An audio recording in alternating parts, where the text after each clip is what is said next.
Hard hitting vlogs. Hello viewers, भी आज के हमारे वीडियो का टॉपिक है मुफ्त की पेशकश कर पालने से कब्र तक कल्याणकारी राज्य बना रहे हैं राजनीतिक दल।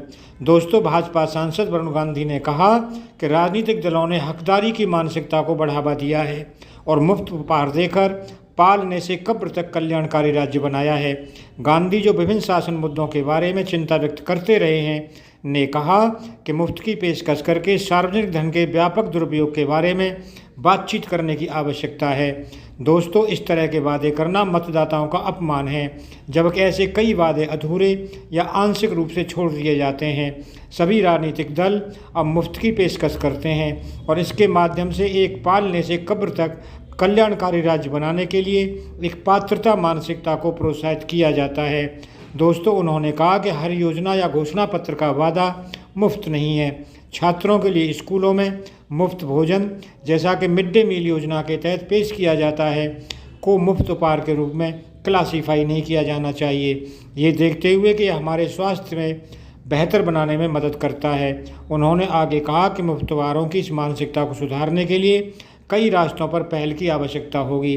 संसद और राज्य विधानसभाओं को बजटी समझ बढ़ाने और कार्य करने की उनकी क्षमता बढ़ाने के लिए मुफ्त उपहारों की घोषणा करने वाली सरकारों को वित्त पोषण योजना प्रदान करने की आवश्यकता होनी चाहिए।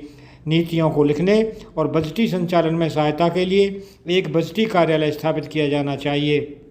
दोस्तों, भारत के शहर अपने मास्टर प्लान में कई शहरी हरित स्थानों की आवश्यकता पर विचार करने में विफल रहे हैं। उन्होंने कहा, सरकारी स्तर पर हम अपने शहरों में वनों और हरे क्षेत्र के मूल्य और उनके अमूर्त लाभों के बारे में समझने की एक महत्वपूर्ण कमी का सामना करते हैं।